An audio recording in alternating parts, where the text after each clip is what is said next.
The girl from the reception desk, Nicole, told the pediatrician on duty. "Miss Roberts, a new call has come in. A 4-year-old child with a high temperature." The doctor asked her, "Nicole, I ended half an hour ago.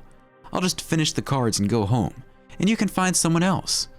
She spent the whole day on her feet and wanted only one thing: to get home as soon as possible and rest.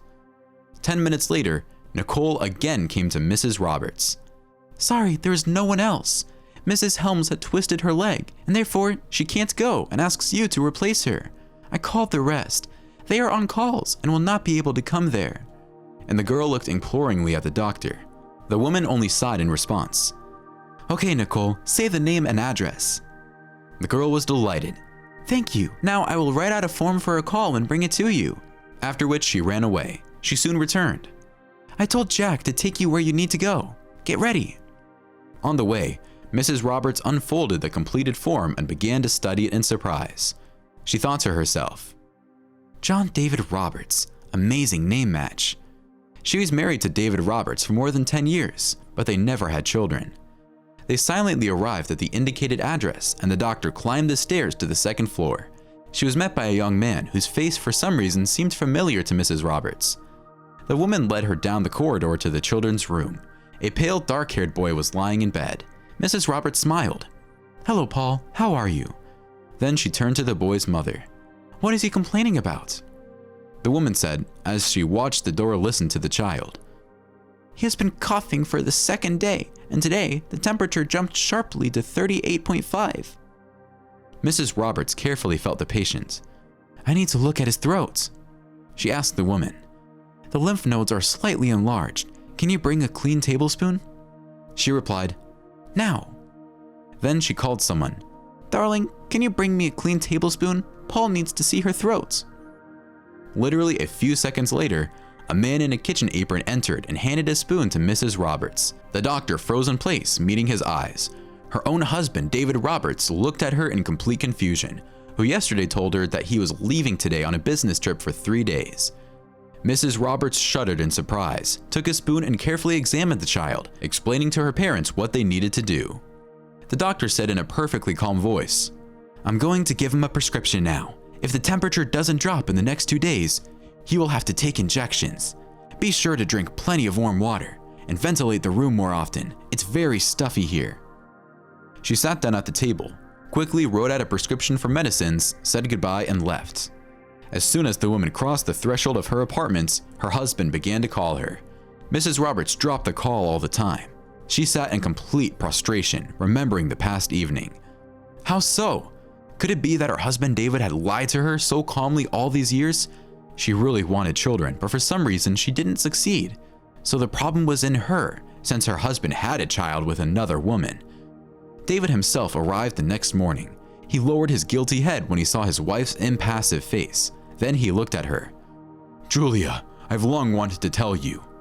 But she stopped him with a wave of her hand. She asked him, "Why? Can you just tell me one thing? Why have you been lying to me all these years?" David said, "I couldn't tell you. I loved you, but I also love the mother of my child. You and I have not had children for so many years." It turned out that during the next corporate party, David drank a lot of alcohol and began to flirt with his new colleague Becky. After the party, both went to her place, and the faithful husband stayed there for the night. In the morning, he came up with an excuse that he fell asleep at a friend's, as he was very drunk. Soon, Becky told him that she was expecting a child from him, and David suddenly realized that he had long wanted this. He could neither leave his wife nor part with the mother of his future baby. He received a promotion and told Julia that he could go on business trips more often. Since then, he began to live in 2 families, carefully hiding his second life from his wife. When Julia listened to his story, she was silent for a long time, and then she herself suggested, "I know that the child is not to blame for anything. I know that you dreamed about it for a long time, but we didn't succeed. I agreed to divorce. They need you, and I can't live with you anymore after all this. I release you on all 4 sides." David was delighted and didn't hide it. He began to thank her, but his wife no longer listened to him. She reminded him, "You are expected. Your son has a fever. You must bring him medicine." The husband quickly gathered his things and left. Julia calmly closed the door behind him, and then when his steps subsided, she threw a vase, which was on the nightstand in the hallway, against the wall with a wild cry. Long-held resentment and anger at her husband for his betrayal covered the woman with her head. She rushed around the kitchen like a fury, destroying everything that came to her hand. Julia stopped only when she heard a demanding call at the door. The woman opened the door. A tall, burly, middle-aged man dressed in a police uniform stood in the doorway. Surprise appeared on his face at the sight of the hostess. He asked her incredulously, "Mrs. Roberts, did you make such a rumble?" The woman in turn was surprised. "Do we know each other?" The policeman replied, "Yes, I recently brought a baby to the hospital for examination. Do you remember? Newborn baby found in a box near the grocery store, almost frozen to death. It's good that he was found in time." Mrs. Roberts remembered. "Exactly. Then they took him to an orphanage. Yes, now I recognize you." The man told her, continuing to stand on the threshold. "The neighbors called us. They said that terrible screams and some kind of roar are coming from your apartments. What happened to you?" Julia was embarrassed. "Life's trouble had a bad effect on my nerves." The policeman carefully looked at the woman. "I had it too." Julia realized herself. "Come in. Why are you standing on the threshold?"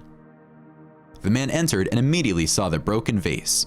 Julia smiled nervously, following his gaze. "In the kitchen, things are even worse. This is the source of the noise that the neighbors complained about." She felt that, for some unknown reason, she could trust this calm man with a reasonable look. Julia invited him into the living room and brought a tray of tea and cookies. "I can only offer you this if you are not in a hurry." She handed the guest a cup. The policeman, who introduced himself as Tom, didn't forget the purpose of his visit. "What happened to you?" Julia mechanically answered. "Yesterday, I found out that my husband lives with another woman, and they have a child. The boy got sick. I was called to help him." Tom did not finish. "And you?" The woman chuckled mirthlessly. "I made a prescription without showing that I was shocked that my husband, who had gone on a business trip, ended up in the patient's house. He came here to explain himself to me, but I had nothing to discuss. I told him I was letting him go, and then I freaked out. Then you showed up." Tom shook his head thoughtfully. "I understand you perfectly. I went through it myself." Julia listened to her new acquaintance with interest and sympathy. Tom raised his son, not suspecting that his wife had given birth to another man. The truth came out when the boy needed blood for surgery. Tom was ready to give blood, but tests showed that he and his son didn't match in all respects.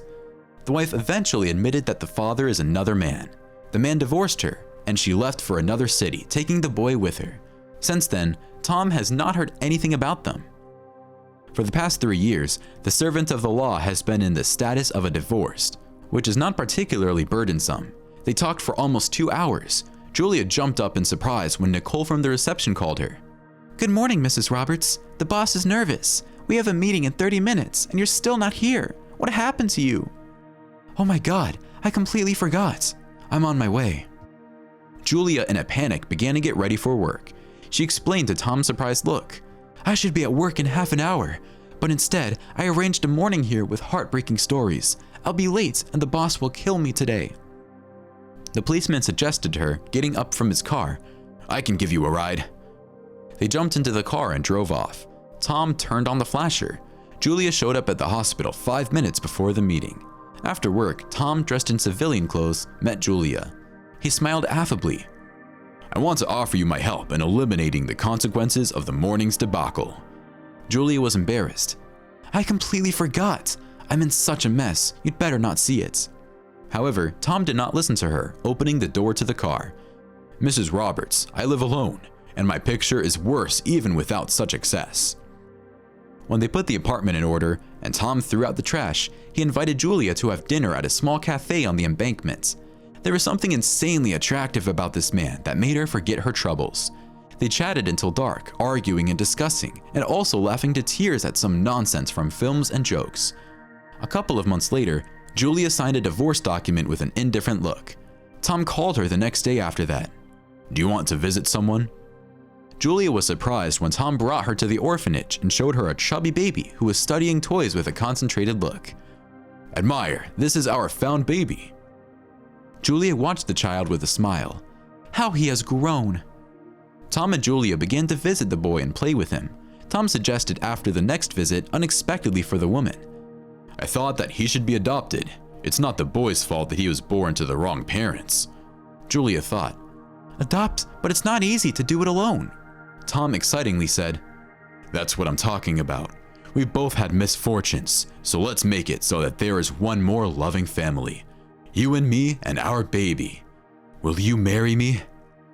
For some time, Julia silently looked at his expressive face and then whispered, Yes! A few months later, Tom was returning from a walk with a baby, and Julia met him, on whose face a mysterious smile played. She only smiled happily at her husband's questions, but said nothing. Finally, the woman whispered, seeing Tom's concern, We will have a baby. Tom and Julia had a daughter on the day when Randy was 2 years old.